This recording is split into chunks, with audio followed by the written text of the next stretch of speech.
Congratulations to the Florida State Seminoles on their live championship for 2023. Hold your heads high. Only the worthiest of champions can take home the live championship.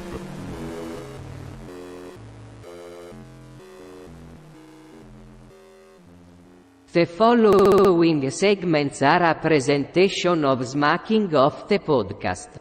以下片段是 Smacking Off 播客的演示。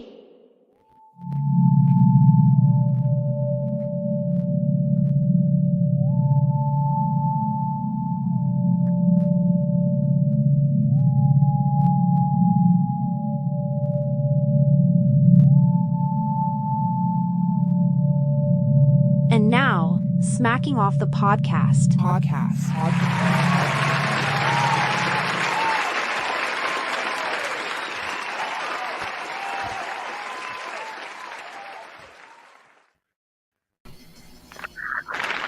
And welcome back to Smacking Off the Podcast. I'm your host, Shannon, Madden. I'm joined with Doug Phillips, my co-host and producer. And we are going to talk all night about what a great coach Jim Harbaugh is. This is going to be my favorite segment. Joke about it if you want. Joke about it if you want. This is definitely the best Michigan team I've ever seen in my lifetime. No, I'm not joking. That was, it really was a complete and dominant performance. I mean, Alabama. Alabama could have won the game still, though. They could have. They were, and their coaching staff. I know Tommy got kind of thrown under the bus there in the. Why am I dinging? Am I dinging or are you dinging? I think we're all dinging. All God's children are dinging. Fuck me. Anyways, yeah, there were some games that happened, and we're going to talk about them. That's what we do here. We talk about games. Yeah, we kind of do. We talked a lot of shit about Alabama. Actually, I think really out of all of the Alabama fans that I personally know, I think we've been rather realistic on this show throughout the whole entire season. Your thoughts? Sean, you give them your thoughts because you were at the game. Sean Devine and Dr. Balls, one Robert Arthur, are joined with us. Hey, gentlemen. Good evening. How we doing? Sean Devine was there, boots on the ground, correct? I was. What was that all about? What was that like?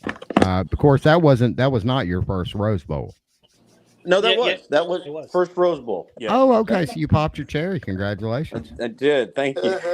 Yeah. Oh, wait a minute. Yeah. Got to get a quick hand clap on that. Yeah. So, go ahead, Doug. I was going to say, you got to understand Sean Devine's hatred for Michigan to realize getting his cherry popped this particular time probably wasn't that enjoyable. And it wouldn't have mattered who they were playing. Just the fact that Michigan won.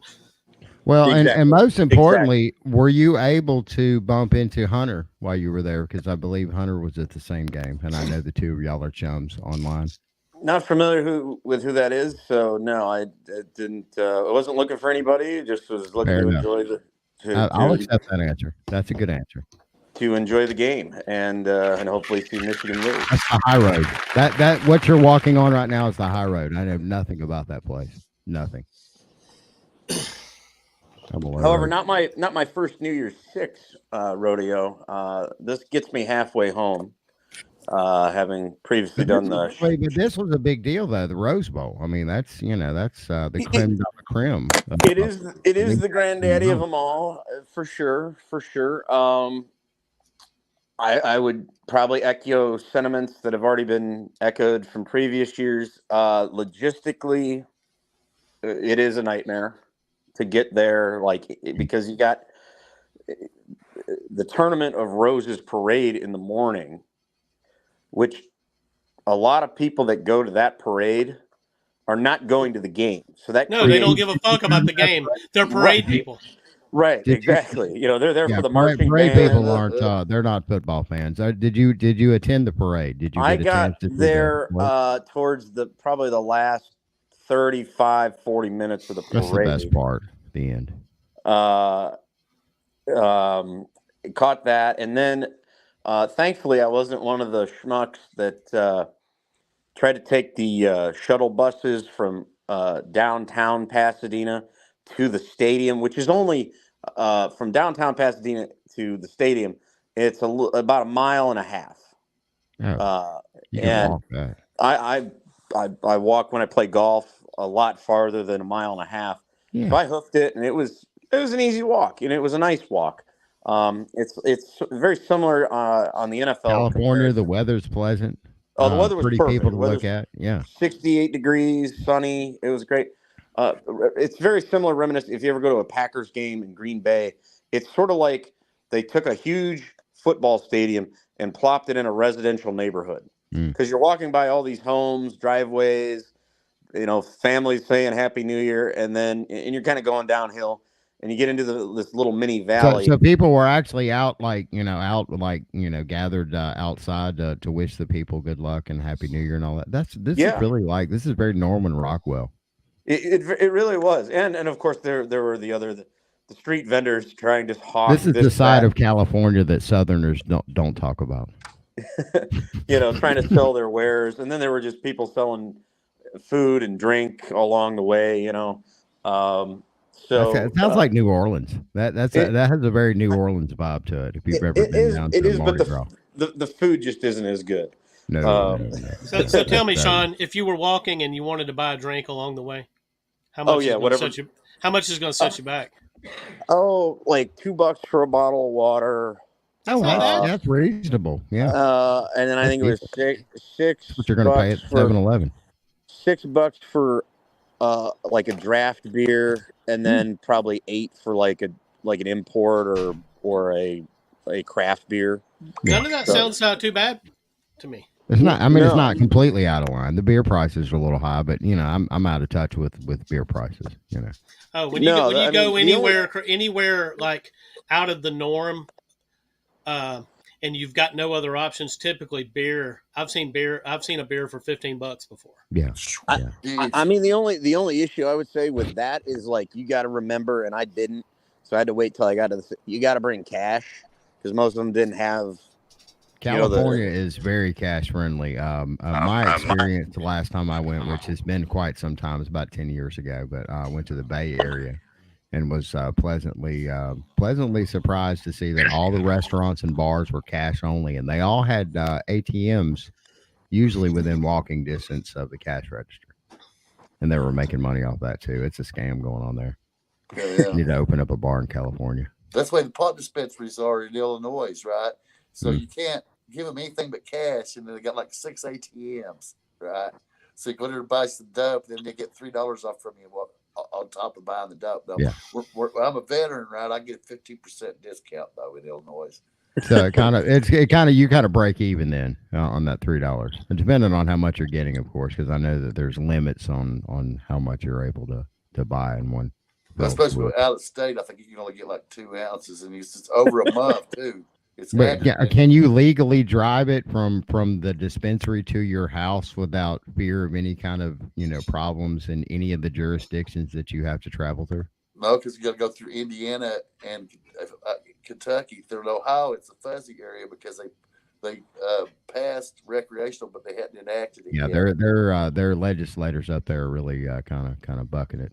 They don't want to legalize it quite just yet, and have put up a lot of roadblocks in order to prevent it from going all the way through, from what I understand. That's right, and it's right across the river from me, so if it ever happens, it'll be a big deal. Yeah. So it was probably a good time to hit the bong in the middle of the game, Sean, because especially if you were looking for Alabama to show up. We thought the scoreboard was going to light up a lot more than it did. That's for sure. They definitely showed up. Alabama showed up, but they didn't show. I'm going to say this: Michigan was a defensive struggle. I think the halftime score was 13-10, and really neither offense had showed me much in the first half. But for the first Bama drive, where I think and I was sitting in the Alabama section, after that first drive, he got 7 real quick off the McClellan, TD. Did you run. see Landon Beeman there? He was there somewhere. Yeah, I did not. I did not hear that. I didn't know LB he probably just rode the plane with the team. He snuck in and snuck out. He didn't sneak anywhere. He's got credentials. Well, I wish he would have let me know. We could have had a burger and a beer afterwards to watch the Sugar Bowl after the game. You could have hung out with that Hunter guy that I was telling you about. He's a real nice fellow. Get the fuck out of here, Shannon. Yeah. So I'm sure he is. Sure, yeah. And so yeah, it was to me at first when you scored pretty quick, made it 7-0. I thought, oh, okay, this could be a typical Bama performance. I didn't believe that for a minute. I really didn't. I don't. There was just something really suspicious about that, particularly because that drive was. There were some question marks. Like, well, we got some help we got help on field position there too. Yeah, that was coming off the fumbled punt, and you set up good field position, and 4 plays later you're in the end zone, and it felt pretty good right there, and then. Well, look, hey, before you say anything else, before we talk about any more of this game, because the person that I'm going to mention really quick is a key part of why it kind of fell apart, particularly on the offensive line for Alabama. Alabama center has just declared for the portal. So any teams out there looking for a good center, you can have him. Okay, let's go ahead and continue this conversation. I think good is, you're using good in air quotes, I would hope. And I think Auburn should snatch him up. We've had, I would love that. Yeah, they can have him. Special. They can. UAB can have him. Troy can have him. He can go to Georgia for all I fucking care. But yeah, a lot of the problems that Alabama's had on the offensive line have come square in the middle, right? Some folks would say. And it really did start in the second quarter. I think that was the first. No, it started well before this game even was played. Sure. A lot of the problems that Alabama's had offensively have been just some completely just fucked up snaps the whole entire season. Nearly every game of the season against the Auburn has had some like, what the fuck are you doing, man? Yeah, hey, that's why we were in 4th and 31 against Auburn, because of a bad snap. Correct. Right. Yep. So I was specifically regarding this game itself, but yeah, it's been a problem habitually. I think it was also a problem in the Texas game, if I recall. It wasn't a problem throughout the whole game, but yeah, it was a problem at some very key moments throughout the game. But other than that, the stuff that I've seen in the first half that really concerned me, and Alabama seemed to get over it in the third quarter, but only for it to return in the fourth quarter, was that they were preventing Milroe from climbing up in the pocket, and they were forcing him out of the pocket. And when Milroe was forced out of the pocket, he becomes one-dimensional. I think we can agree the first half, the Alabama O-line wasn't sliding the protection properly, and Milroe got sacked five times in the first half. And I don't know. And again, I don't know if that's something that maybe they went all the way back and watched the very first game against Texas, or the game against Texas. I can't remember if it was first game. I think it was second game. Second game, yeah. Yeah. But they went back and watched that, and there had to have been some kind of look, some kind of movement, something that was throwing that O-line off. Because they're probably not. Michigan's probably not the first team to look at that and say, "Hey, let's do this." But Michigan may have been the only team since Texas that had the personnel to do it. I was pushed Alabama around like nobody's business. I'll echo those sentiments completely. Even though I don't care for Michigan, that's well documented. To give them a tip of the cap is both of their lines. They got some big boys. Big beefy boys full of. Now I'm going to say this, and nobody's going to want to hear this, and I hope I'm fucking wrong, and I hope Washington proves me wrong. I'm definitely pulling for Washington. I've got my Washington pom-poms ready. But you're betting on Michigan. Fuck Michigan. I'm not betting on Michigan. I will not bet on the game. But I honestly, at this point, right now, I do believe this may be the best Michigan team I've ever seen in my lifetime. Certainly the best team that Harbaugh has fielded. That's for sure. I think the 97 team was better. I do think the 97 team was better than this team. We'll see. Simply because I think their quarterback play with, Brian Griese, take away his NFL time. Brian Griese was very good for them that year that they split the national championship with Nebraska. And J.J. McCarthy, he made some throws in this game, but he got lucky on a lot of them. His receivers bailed him out. The thing that surprised me the most was how good Michigan's wide receivers were. Cornelius Johnson and Romeo Wilson were, particularly that one towards the end of the game. I think it was the drive that Michigan tied the game with a touchdown. Their receiver Wilson caught it at about the 10, and I forget which Alabama safety was helping provide coverage with the cornerback, but it looked like it was an overthrow, and the Bama safety was in the position where if it was, that was a pick six. Yeah, he was lined up for the interception. I remember that. So then when the Michigan receiver caught it, he was out of position to make the tackle, and the Michigan receiver got it down to, I think, to the 3-yard line. Mm-hmm. And literally that catch was like an outfielder catching a snow cone with his glove and looking at it going, wow, I can't believe I caught that, because that's how high that ball was. Everyone in our side, we thought it was an overthrow and that was going to be an interception, and it probably is a pick six because there was nothing but green grass ahead of, I think it was Downs was the safety for Alabama that was waiting on the pick. But again, hell of a play by the Michigan receiver Wilson to go up and get that on a poorly thrown. But McCarthy is, if this upcoming game is a game of quarterbacks, Washington is light years ahead at that position. Well, hold on to that thought, and we'll talk about that after these messages. Excellent.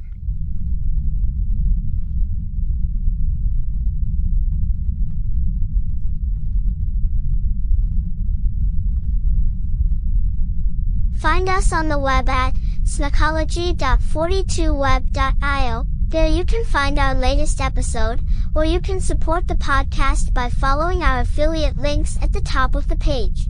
You can even buy some awesome Smacking Off merchandise. Again, that is smacology.42web.io.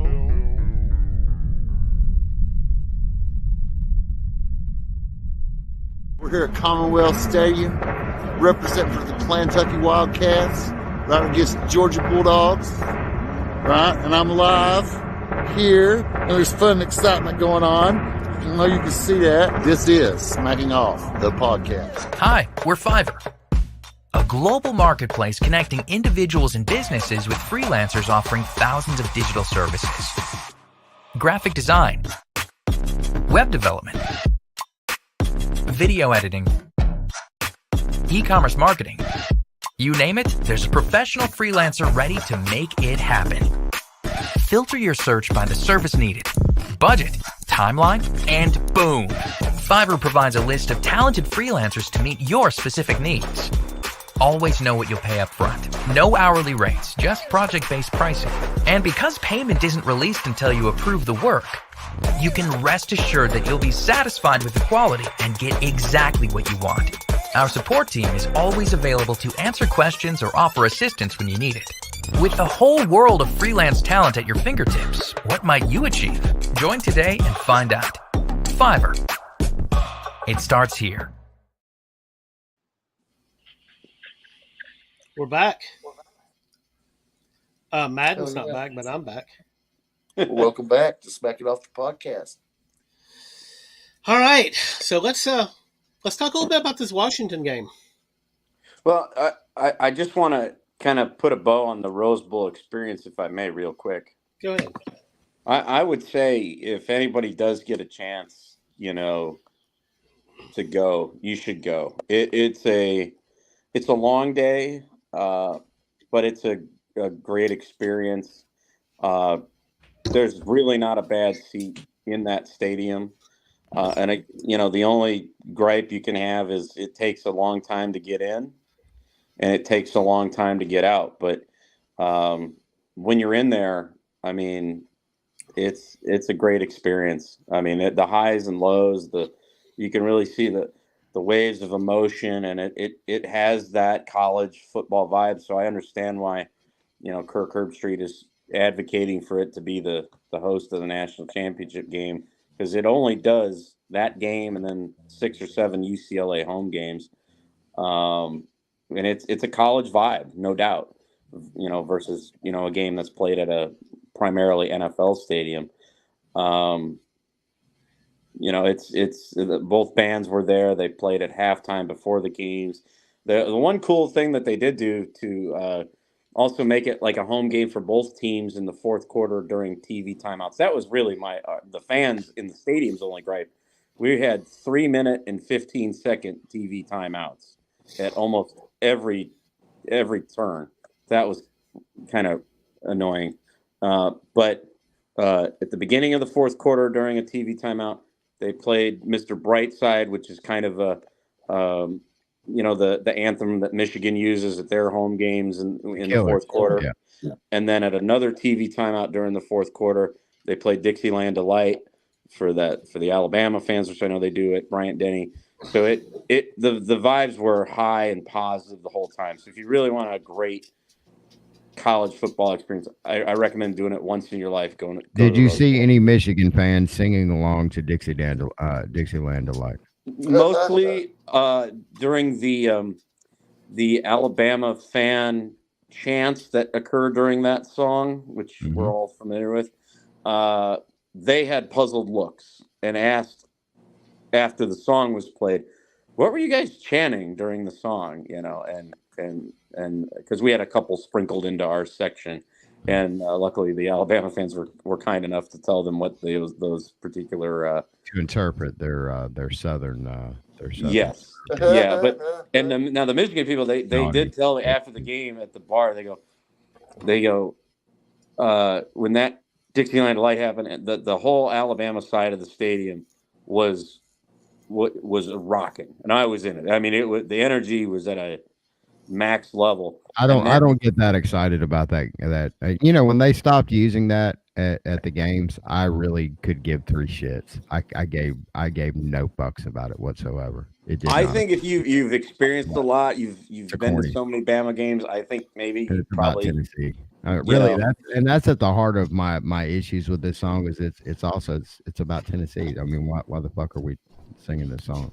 But that's right. But to others that aren't as familiar, they were like, "Wow, that really got and that was right coming into that possession where it was 20-13 Alabama after that TV timeout, after Dixieland had the ball." So you're saying, now, whoa, wait. So you're suggesting that Dixieland Delight was possibly why Alabama lost this game? Now that right there is the hottest take I've heard yet. That is not what I love it. I'm here for it. Not at all. Not at all. Doug, you are recording this, right? You're recording this segment. Excellent. Make sure that you use Do not put words in That's my on mouth, the reel. Mr. That Madden. one's going on the reel, and it stops right there at the end of it. And make sure that you put Sean Devine's picture and name underneath of it. I'm not gonna lie, Madden. I wasn't even here to hear it. Share that in all the Bama groups. No. That is funny and fake. No. That's what you said. Whatever. What I'm telling you is the Michigan people that were in our section, after hearing that and seeing that the score was 2013, they thought their ship was sunk, that Bama was going to go down, either get a field goal or a touchdown, and that was the game. Yeah. That was going to be the game. Which should have happened. And that's what should have happened. Yeah. I mean, unfortunately, my kind of thought was there was no 4th and 31 in this game. Towards the middle, even close to the beginning of the fourth quarter, and I know you had mentioned some people were giving Tommy Rees gripe, and I am too. I felt like Nick Saban called him out in the press conference. Yeah, because I thought when asked about that call, he's, I don't know, Tommy made the call. It's like, you're the fucking head coach, man. This is the last play of the game, the most important play of this game. I'm wins not this game, and you have no input on this. Are you fucking serious? I'm talking about Tommy. You're gonna throw it off on Tommy? Is Tommy losing his job at the end of the season? Oh shit. I'm not talking about the last play of over. I'm talking about the entire fourth quarter.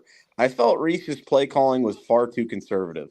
Conservative. Well, and it was conservative for a reason, because Michigan was throwing them all around the field there at certain points in the game. But on the drive that they got the touchdown to go ahead, at that point they were aggressive. And I always feel like as long as you're aggressive, I'd rather be aggressive than be conservative. The drive that they got the lead, they were aggressive. But do you think that that's ultimately Tommy Rees's fault? I mean, that right there that style of play on the offense is something that Saban is just absolutely famous for, particularly in the early part of his tenure.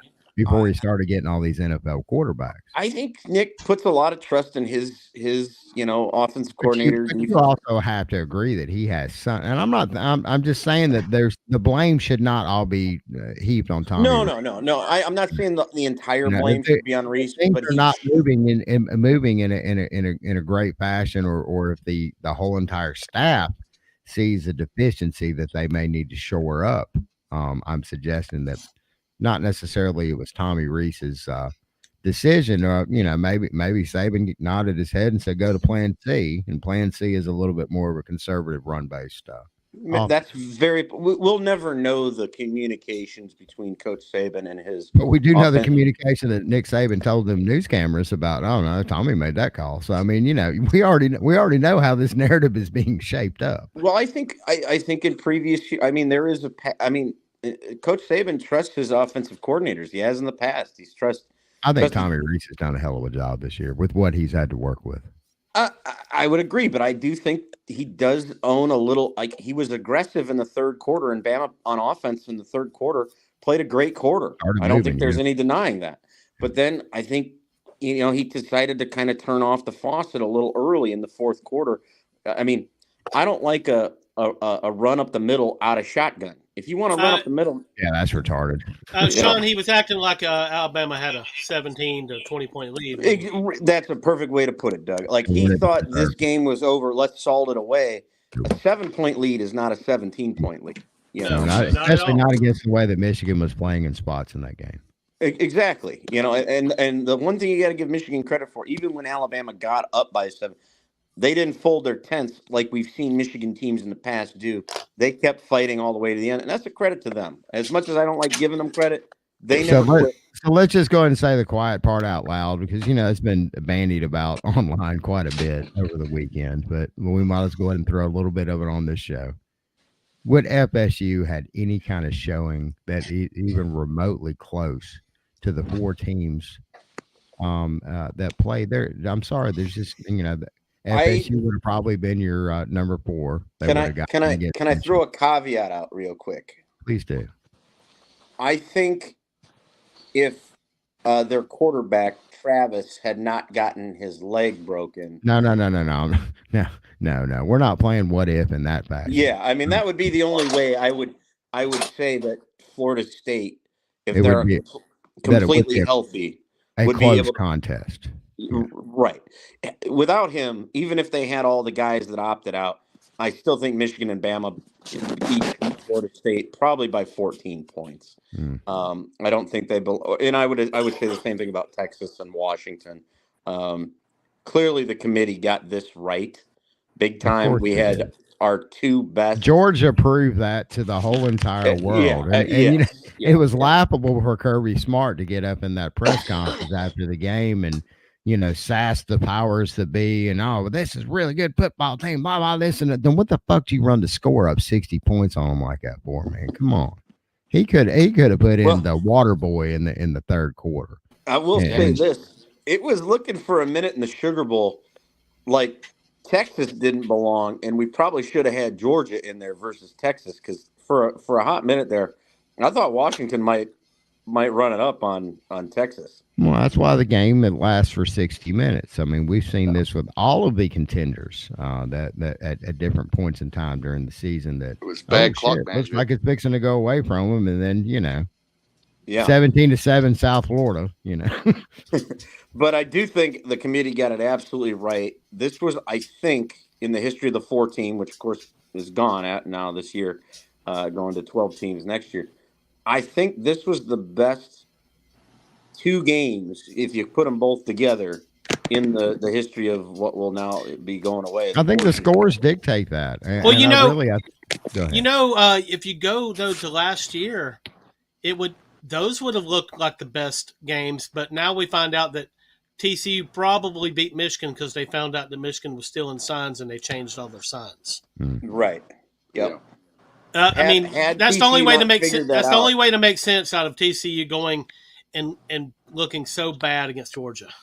But I will say this. It really, not only the committee get it right, but Michigan, which it's been proven that they, cheated to help them win. I'm not going to say that cheating was the sole source of their winning throughout the whole season.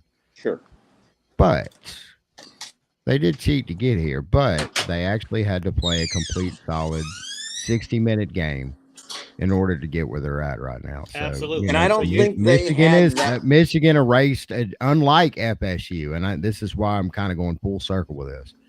Unlike FSU, which did not prove to anybody that not only did they deserve to, be in the national championship playoffs, but did they even deserve to be in a New York Six bowl? That was no, pathetic, not at man. all. That was awful. Well, see, and people say, well, they had 25 people opt out. Well, yeah, exactly. And Georgia didn't have nothing like that, but. And the reason they opted FSU, out is because they knew they were going to lose that fucking game. FSU should have had enough pride. They should have had bad enough pride to say, "Look, we're going to go and we're going to play our ass off, and we're going to prove to the committee that we were worthy." Yeah. Even a close game, if they would have lost to Georgia, you would have still had some people saying, "Well, they may have been worthy to be in the playoffs." Yeah, and look, with 25 opt-outs, so that right there should tell you about the whole entire culture of that program. Well, the heart of the team, and cried, and then we got legislators throwing out lawsuits, and I mean, it is just a big old fucking bitch fest down there. And Yeah, I'm I here think for it. you got to the crux of the It matter. makes me hard with pants.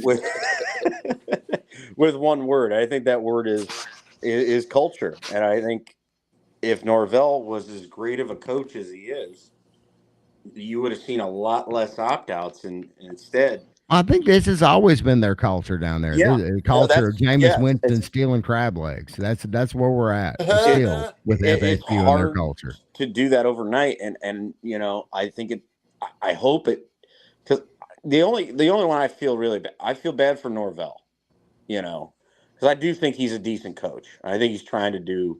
I think he should have tried harder. I heard that he sat down with the players and basically told them it was a meaningless game.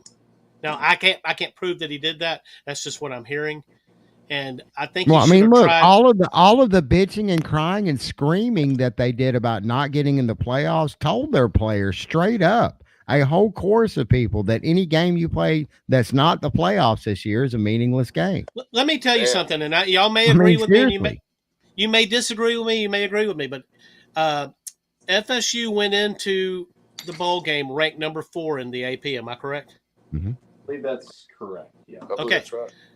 Let me tell you something. If FSU played their ass off and would have somehow pulled off the victory over Georgia, I think they had a reasonable chance, and I'm going to say about 25% chance. So at this point, they're 14-0, right? Mm-hmm. No, everybody said they deserved to be in the playoffs. They proved it against Georgia, and they're 14-0.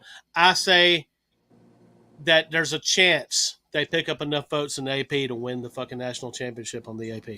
But the good news for us is that at 63-3 against Georgia, they picked up enough votes to win our live championship. And that's, all right, that's the only thing I fucking care about. So hold that thought, guys. They are undisputed consensus life champions. Absolutely. I love that shit. All right, we'll be back here in a second, guys. Let's do it.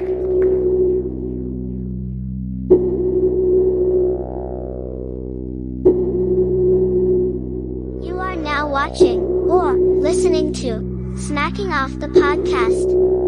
If you love it, tell your friends about it. If you hate it, share it with your enemies. It was just a small gift from Mummy and Daddy. One, however, that would spark a bit of an obsession. It started out innocent enough, as these things always do, but quickly lit the fuse to something bigger. Mum and Dad encouraged other activities, but alas, had to sell things almost as fast as they bought them.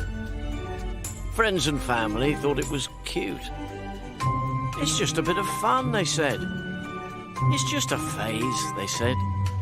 Well, it's all fun and games until your child is 34, still lives at home, and absolutely nothing has changed. These things should really come with a warning label. Buy, sell, eBay.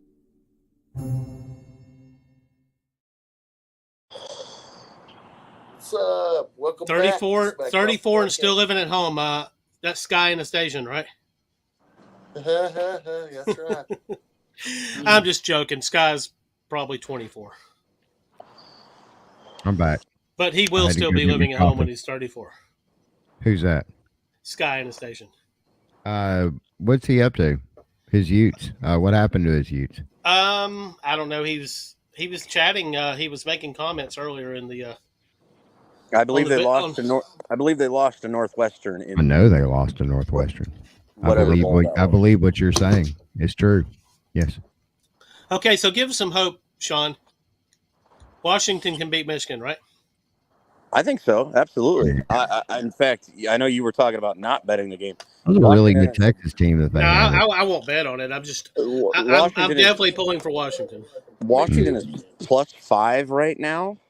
The early opening line. I would be snapping that up real quick. The one thing you can say about Washington, and if you watch the Sugar Bowl, Texas arguably has one of the best defensive lines in the country, with probably the best defensive tackle. And Washington had no problem with that D line. Michigan as a collective doesn't have anyone as talented as that D tackle, but they're going to throw bodies at you. I think Washington's O-line, if they can handle Michigan's D line, I think Penix is going to chew that secondary up. I think those receivers Washington has are going to be the best core of receivers. They've seen a good receiver before. They've seen obviously. Bond for Bama was very good. Burton was good until he kind of got a little banged up. But Marvin Harrison Jr. is the best they've seen. But Egbuka didn't really show up that game. Neither did Fleming. Fleming went in the transfer portal, I think, today. But the collective of what Washington's going to throw at them, particularly with how fast and accurate Penix is with getting rid of the ball, I think is going to pose significant challenges for Michigan. What a storybook ending it would be for Washington to win this game. With the and let's not forget, Washington's on a 22-game winning streak, and Kalen DeBoer, check that guy's resume out if you haven't. That guy just wins wherever he goes. Their head coach. Yeah. I mean, he's lethal. He gets his teams ready to play in big games. So I don't think the Michigan fan base should be so quick to say, well, we're a 5-point favorite. We're going to win this one. They've already penciled in the win. Yeah. How big is Washington's dick going to be when they get into the Big Ten as the defending national champion? They're going to begin their tenure in the Big Ten as the defending national champion. Ooh, boy! Yeah, I mean, if you've watched Washington this year, I know their mascot is a dog, but really, they're a cat with 9 lives. This team never says die, ever. There have been games where you go, oh, they're going to lose. They don't lose.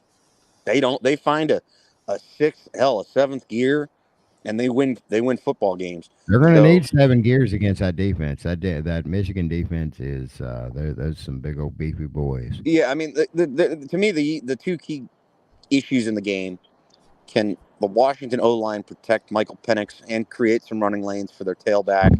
And then conversely, on the other side of the ball, can they stop Michigan's running attack? If you can do that, Washington's going to win that football game. Because I'm still not trusting J.J. McCarthy to do it on his own and have to throw the ball 25 or more times. Amen. And the people that are talking about, McCarthy's draft stock and this, that, and the other is absolute hilarious. He doesn't throw a good ball. Yeah. He really doesn't. He wasn't that great against Alabama. He really wasn't. No. The game was dependent more on their defense showing out the way that they did, giving their offense a chance to figure things out. Yeah, the question is, can Michigan's defense put together another Herculean effort like they did against Alabama, on a fairly short time they seem to have the personnel to do it. Of course, Penix is a way better quarterback than Milroe is. Right. He's just deathly accurate with his passes. I mean, he puts that ball where it needs to be for his receivers. Which is exactly what he did all evening long against Texas. Yeah, I mean, he was dropping dimes. So, I mean, if you're a Michigan, you hope that Penix, I don't know, eats an unsavory meal before the game, has an upset stomach or something. But if he's as good as he was in the Sugar Bowl, as he was in the Pac-12 championship game, it's going to be a long night for Michigan's secondary for sure. And which NFL team is Jim Harbaugh going to go to? Because really, win or lose, he's out of here. I tend to agree with you on that. Which team? I don't know. The rumor is the Panthers and their big billionaire owner Dave Tepper might be making an offer to him. We'll see on that. Tell me this: is Brian Kelly going to take his place there? I don't think so, because I simply don't think Michigan can match the pay that LSU is paying Brian Kelly. I don't. Right. I think they'd have to come off with a insane offer to leave the 10-year, $110 million current contract that Kelly's at LSU. So who do they get? That's a great question. That's a great question. I don't know. Mark Stoops. I think Gus Malzahn is waiting on that call. Yeah, that's their kind of. I think Bob said that because he's staring at because he now. wants Mark Stoops to leave, right? Yeah. Good time. Oh shit! I mean, that'll definitely be an interesting thing to consider during the offseason. Michigan State. That's gonna be probably my favorite episode, because then we get to talk about Jim Harbaugh not being at Michigan or NCAA football. Could you replace a Jim with a Jimbo? I know there's a Jimbo looking for a job. He's expensive. The Aggies will tell you he's gonna cost you some money now.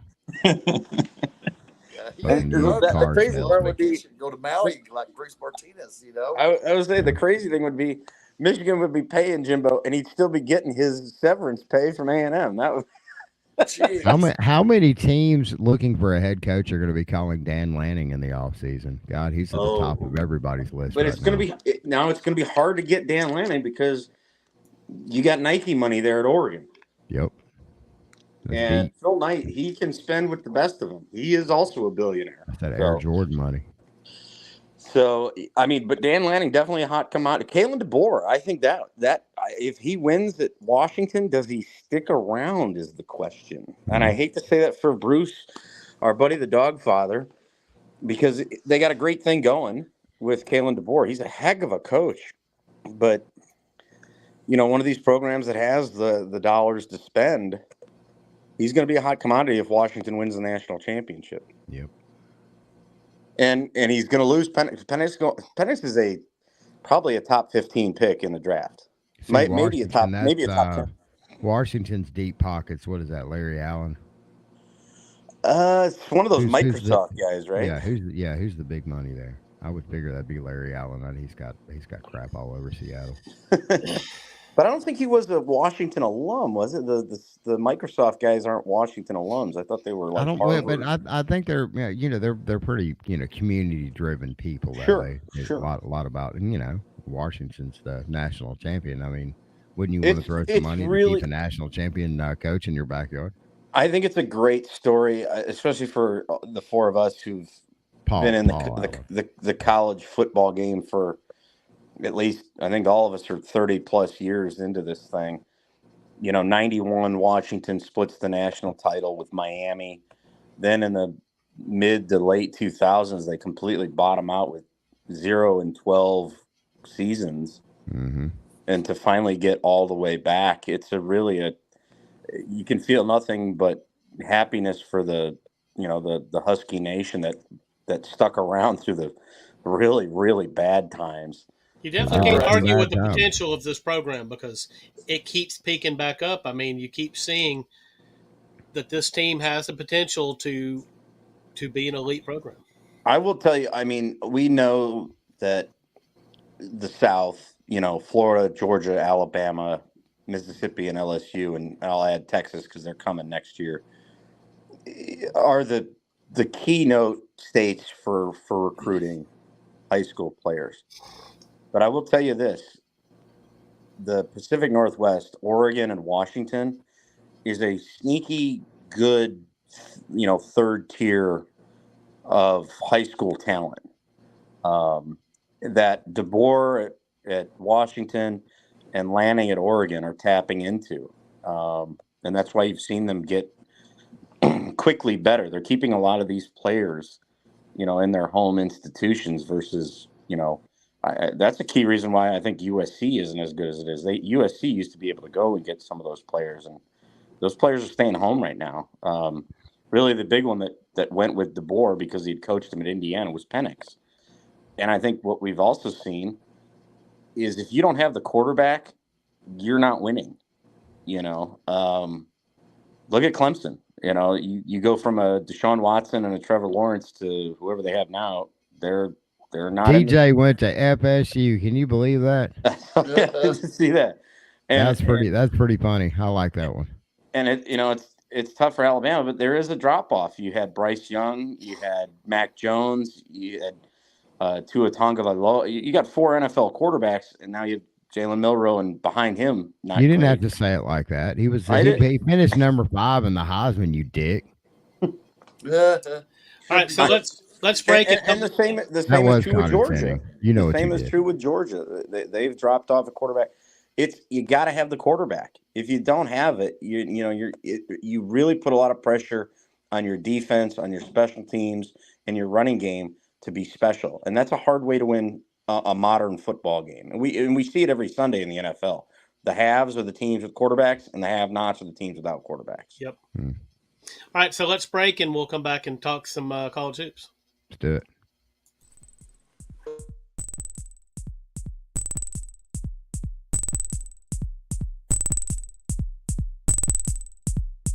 Support Smacking Off by commenting on, liking, and sharing our videos.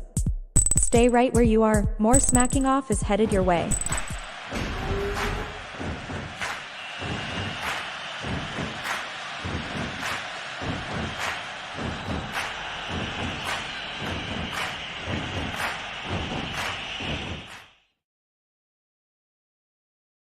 I just received a marketing plan from a freelancer on Fiverr. It's great. And the way I'll present it will really take it to the next level. Check it out. Skills. We're developing an app with a freelancer, and it's excellent. It's probably my feedback that made it so good. And do you know who came up with the idea to use Fiverr? Liam. And who hired Liam? Me. Just to be clear. You are now streaming Smacking Off the podcast. You can keep up with our current activity on Facebook at Smacking Off or Smackologists. Find us on YouTube at Smacking Off the podcast. And stay right where you are. More Smacking Off the podcast is headed your way. Hey, this is Kyle Golick of the Smacking Off the podcast. I'm at the Basketball Hall of Fame. You don't need to come to Springfield, Massachusetts. We got our own Hall of Fame analyst in Dr. Balls. Dr. Balls is a presentation of Smacking Off the podcast.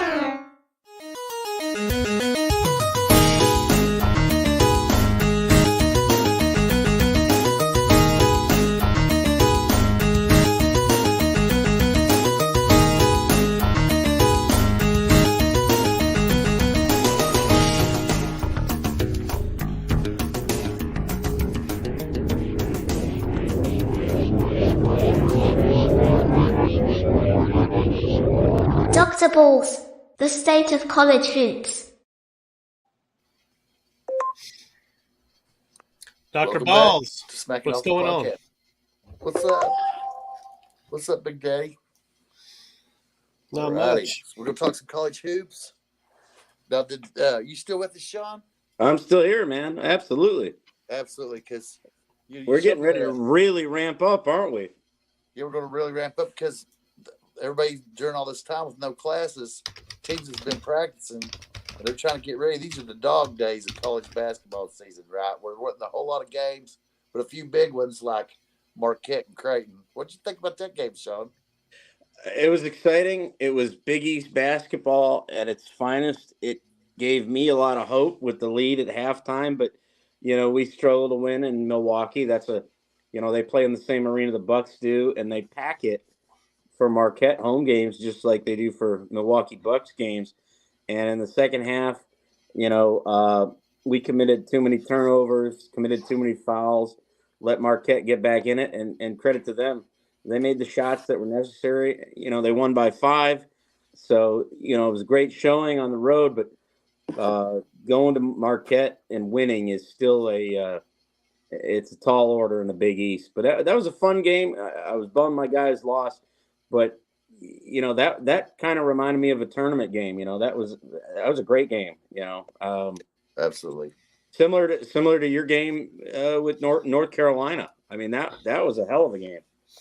Oh yeah, they finally in the second half somebody heated up for us and won it, because otherwise it wasn't really looking great. But North Carolina wasn't really hitting too hard either. But then at the end, Dillingham heated up, and that I knew then when he heated up that we were probably going to win it, but I wasn't sure. It was tough, and I'm really interested in the Big East this year, and for one reason is both, in my opinion, UConn and Marquette can contend for the national title, and they're both in the Big East, right? I completely agree. I mean, both have accounted themselves well through this early part of the year, which is mostly non-conference. I think Marquette was runner-up to Purdue in the Maui Invitational and had to beat a few difficult teams to get there. UConn won a different, preseason tournament around the holidays. Both are locked and loaded. Both have great head coaches and Smart at Marquette and Hurley at UConn. And UConn lost a close one at Kansas, and we know how tough it is to win and play at Kansas. So yeah, those are probably the two bell cows of the Big East.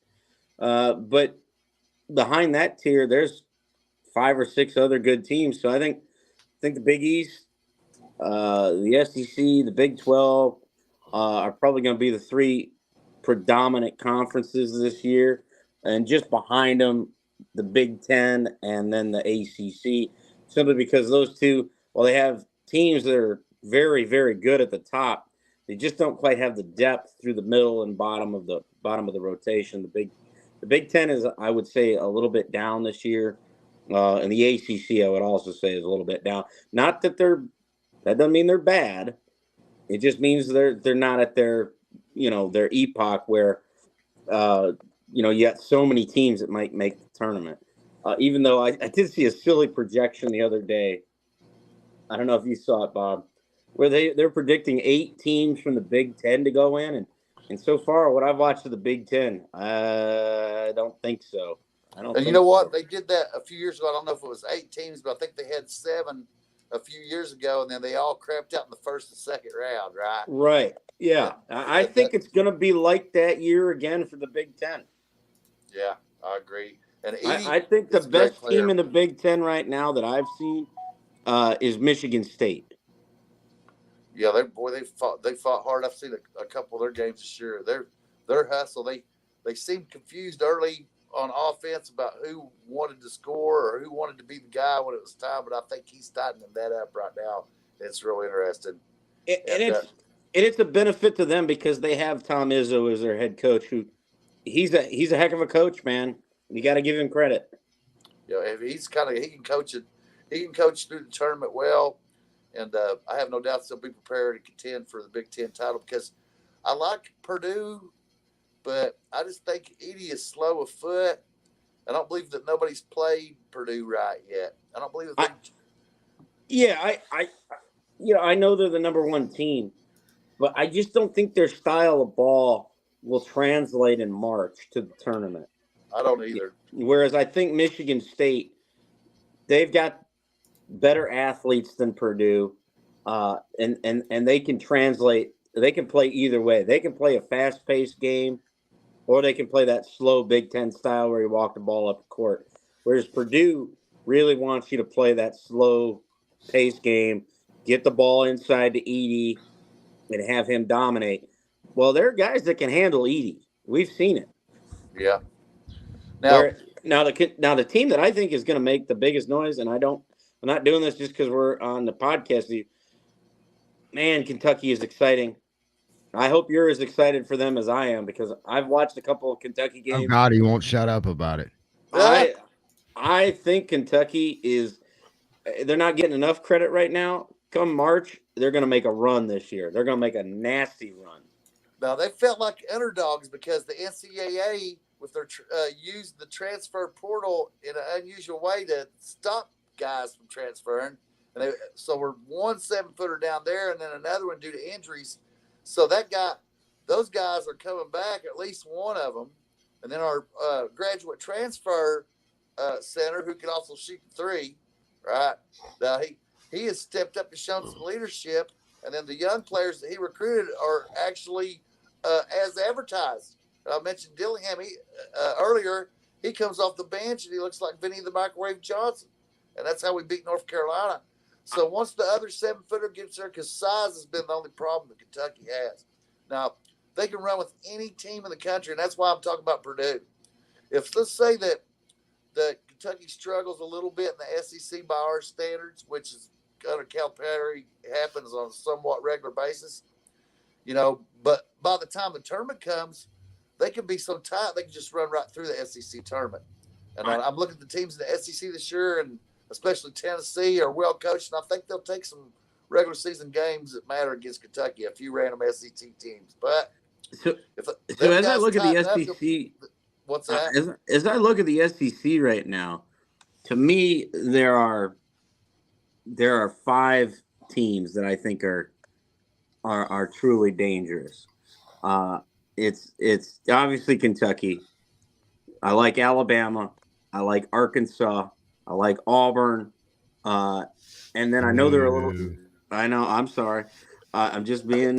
I'm trying. Jews for Jesus, man. Yeah, I'm unbiased. I've never lived that one down as far as I'm concerned. And it's Auburn, it's Arkansas, Alabama, it's Ole Miss, and then it's Tennessee outside, and then Kentucky. Obviously, those 6, I think are gonna. I think I'm predicting Kentucky to win the conference, but I think it's going to be a dogfight amongst those 6 teams. I know Florida's sitting there with a good record, but I think Florida's untested at this point. The same is true with Mississippi State has a good record, but I don't think they didn't really play anybody non-conference. So to me, it's those 6, the 3A schools, and then Kentucky, Ole Miss, and Tennessee. Those 6 are going to determine how the SEC, lives or dies this year. Not just in conference. I think those 6 teams are going to go to the NCAA tournament. Oh yeah. Now, and people are saying, well, why would you include Alabama? The record is Alabama's played a murderer's row of a non-conference schedule. They go everywhere and play anybody. Yeah, and so they're battle tested. They're battle tested. That can't hurt you at all, man.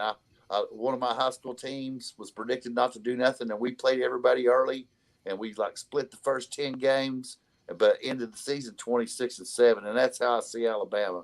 I do too. I think Oates has got you went to Arizona, you went to Creighton, they played some other toughies. By the end of February, that Alabama team is not going to be a team that you want to face. I agree with you. Because they're so battle. And to me, in basketball, iron sharpens iron, man. You want to play a tough non-conference schedule. Then you play, obviously, it's power conference. You're going to play the SEC. The team that's not in good shape because they haven't played anybody, and they're going to join the SEC next year, is Oklahoma. Oklahoma was unbeaten. They were 10-0. They hadn't played anybody. And then their biggest win was USC. And I don't believe in USC, nor do I believe in the Pac-12. The only team that's coming out of the Pac-12 that's worth anything is UCLA, and Arizona. Okay, 2 schools. But Arizona had a huge, horrible loss. They lost 100-69 to Stanford. Right? Well, you know the rule is never trust Arizona in March. So, but outside of those 2, it's like, okay, whatever.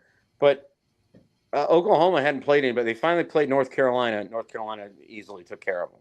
So I would rather play a very challenging, just as Kentucky did, a challenging non-conference slate. Okay, here's where we're good. Here's where we're weak. We can work on some things. Get ready. We're getting ready for conference play. Now we can show our conference opponents, how tough we are because we've played these other tough schools, not playing, Southeast Missouri State Clown College, and beating them 100-42. What does that do for you? That, to me, that doesn't march when it matters. It's like the game today that was most interesting to me was Seton Hall and Providence, right? And there's my dark horse is Seton Hall because I find they're gritty. Like you said, Big East basketball is tough. And I think Providence is a good team, and it was a close victory, 61-57. And you know who Seton Hall's head coach is, right? It's Patino, ain't it?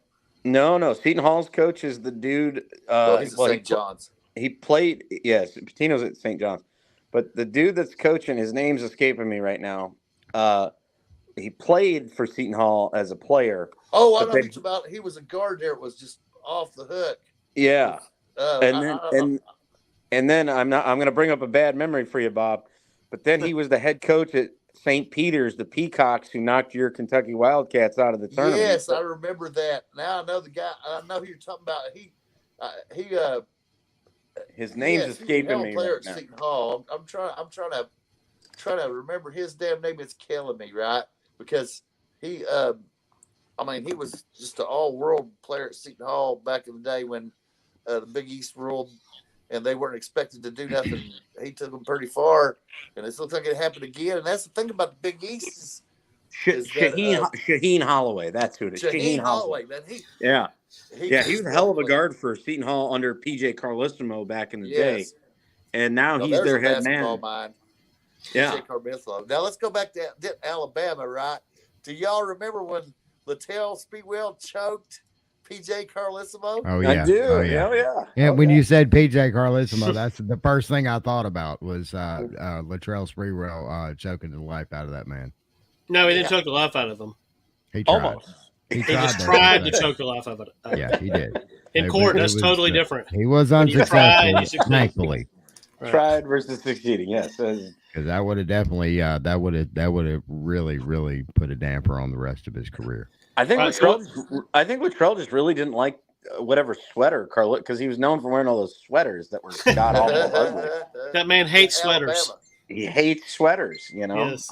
Sometimes I can't blame him. But I think college last night. I mean, did you watch Syracuse Duke last night? That was a heck of a game. Yeah, it was. I mean, Duke at the end put a little distance on it, but Syracuse was with them right there the whole time. And it really showed me that Syracuse is a little bit down talent-wise in relation to Duke, but Boeheim, who I actually detest. Well, remember, this is Syracuse's first year without Boeheim. And I think Boeheim left the cupboard a little bare. I think it's going to take their first-year head coach, who I think is a good coach. I think it's going to get, it's going to take 2 or 3 seasons to get his recruits in, get his program going, because they don't run the 2-3 zone anymore. Right. See, that was their whole problem, right? Even though it kept them in contention for championships, that they ran that 2-3, all it took was one white boy from Indiana to end their whole season, right? Where they I'm just saying, right? They stuck in that 2-3 zone. Tony Delk ate them alive in the national championship. There wasn't nothing they could do about it. And Well, the 2-3 is easy. You put a big center at the free throw line, feed him the ball, and then cut, and the 2-3 cracks. Yeah. And then and especially if you got a guy on one of the wings that can knock down a 3. That'll swing it from side to side. Right. Yeah. Indiana could beat it too with the motion offense back in the day. Well, you have to be patient. You talk Pete Carrillo kind of stuff here, Bobby Knight kind of stuff, right? You got to be patient to get that done. But no, that's better for Syracuse to move away from that and start their own mark. They can get the players they want. This guy started off; he's done pretty good. There's just a talent deficit between him and Duke, and the fact they hung as long as they did, what I thought was pretty respectable. I mean, I do have to say it's incredible that Duke now with John Shire at head coach, there has been no drop off in recruiting for them. I thought there was going to be. No, absolutely not. But he was doing the recruiting, though. See, he was the guy that came to your house and talked to your mama, That's true. That's true. So, but he's doing really well. So is, Hubert Davis at North Carolina. I think the conference, though, that we got to look at that is sneaky going to be good tournament time. We're talking about it right now. We're barely into 2024. You got to stay up. I know it's tough for y'all in the either Central or Eastern time zones. The Mountain West Conference has got some dogs, man. They got some teams for sure. The Mountain West is kind of loaded. Oh yeah, well, it's hard to get anybody back east to believe in them. So in the tournament, they're going to have to make that show because they do look tough, right? And St. Mary's is having a decent season. Now Gonzaga. No, you're talking West Coast. I'm talking Mountain West. Colorado State, Utah State. Colorado State just had a big win just earlier. Was it today or yesterday? Yeah, about number 20. They're 13-1. Colorado State's ranked 13th in the country. That is a really, really good basketball team in Fort Collins, Colorado, that no one is talking about. No one. Yeah, they're number 13, and they had a 45-point win, and then BYU is also looking pretty good, right? Absolutely, which is good for them because next year, I mean, well, I think they already are. They're in the Big 12. I mean, I didn't think BYU would do as well joining the Big 12, as they did last year, and they're already good. They're doing really well. But that's former Mountain West. So, fellas, we've got everybody knows what we've got coming up Monday.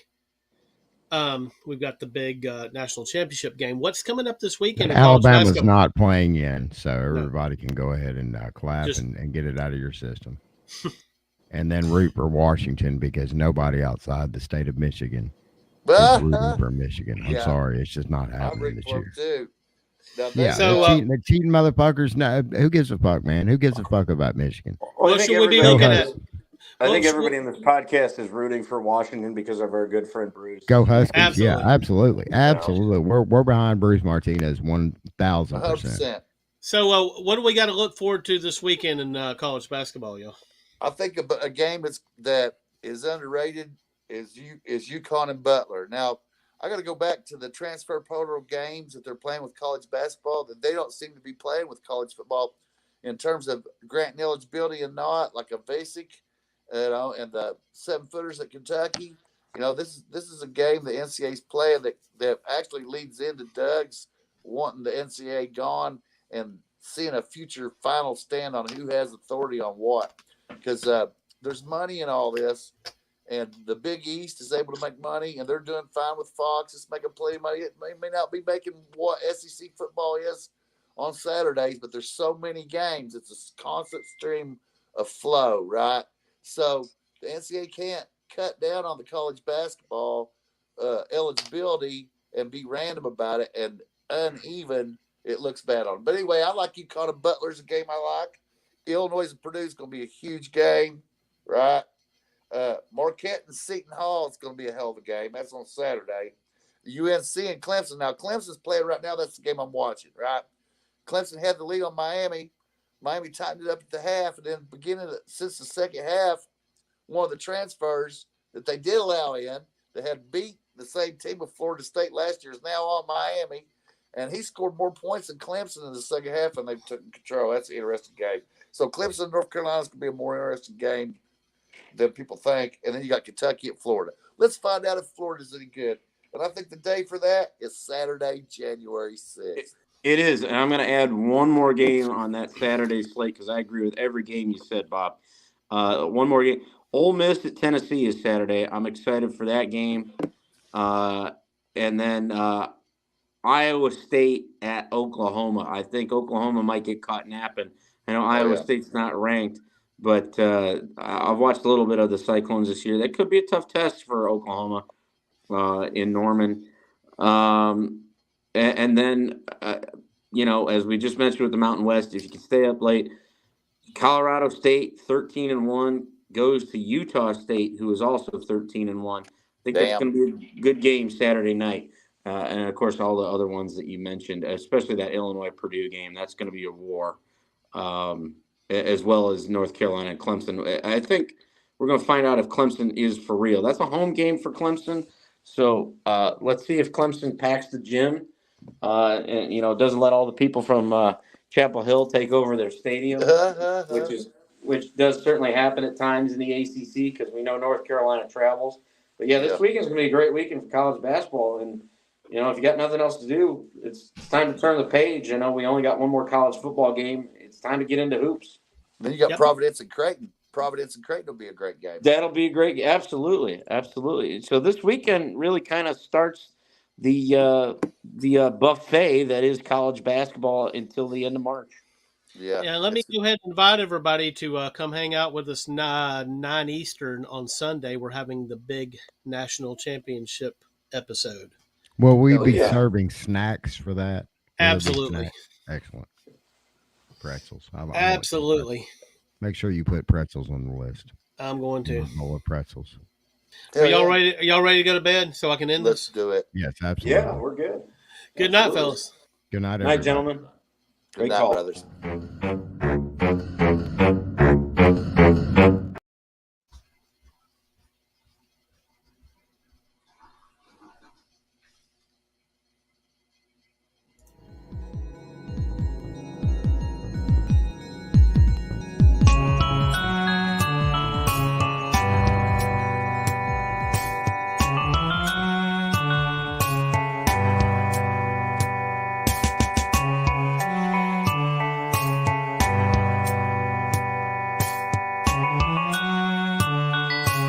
Thank you for supporting Smacking Off the podcast on the X's and O's network. Be sure to keep up with our scheduled live casts and other presentations on Facebook at Smackologists or at Smacking Off, and on our YouTube channel at Smacking Off the Podcast.